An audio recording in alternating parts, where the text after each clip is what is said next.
Is everything you've ever been told about karma wrong? Greetings, mortals. Capital day to you all. I'm your host Simon. Welcome back to the Library of Gnosis. What is karma exactly? Karma is a Sanskrit word that can be best translated to action, work, or deed.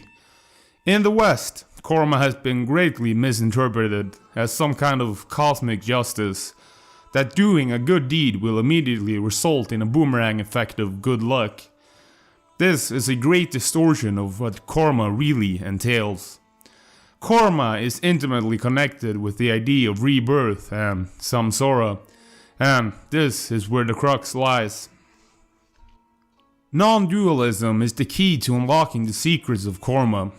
Non-duality refers to a mature state of consciousness in which the dichotomy of a personal self, and in turn the personal self of others, is quote-unquote transcended. Everyone is I, just as much as you are I.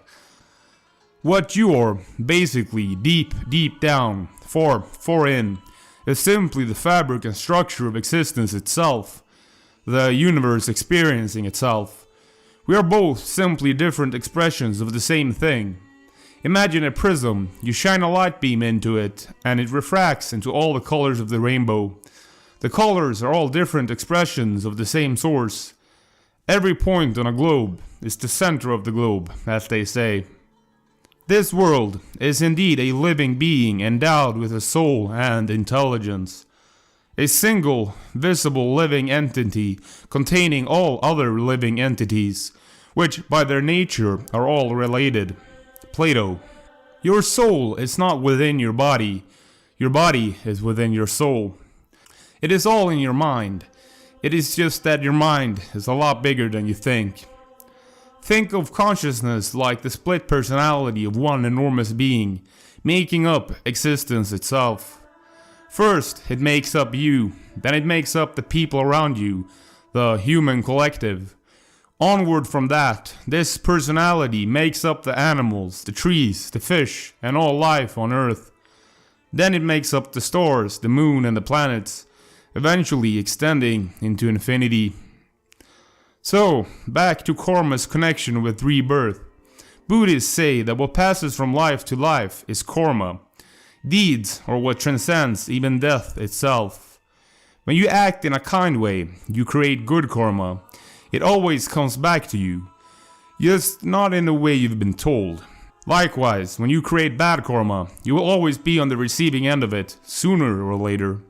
When something good happens to you, it is your karma, but not you as in your skin-encapsulated ego, but as you, the deep down self, the eternal reality that is you, behind who you've told yourself you are.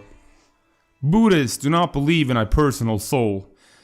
I don't think you have to adapt this mentality for this reasoning to be true.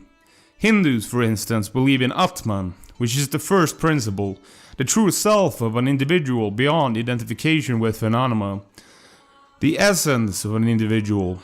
Some call Atman the higher self. In order to attain moksha, or liberation, a human being must acquire self-knowledge, Atma Gyan. For the different schools of thought, self-realization is that one true self and the ultimate reality, Brahman, are completely identical as in the Advaita school, completely different as the Dvaita school, or simultaneously non-different and different as in Bheda Vedantic ideas that can be traced to some of the very oldest Vedantic texts. I would say I personally at the moment of writing fall into this latter category.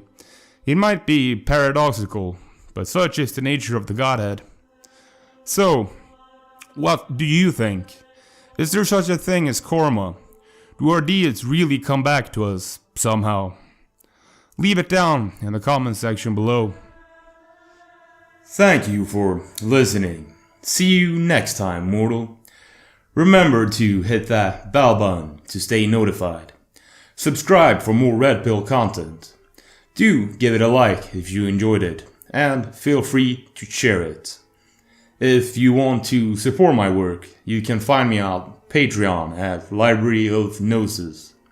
You can find me on YouTube, Facebook, and Bitchute at Library of Gnosis.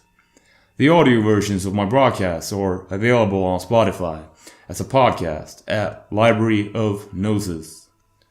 Music is produced by Coda.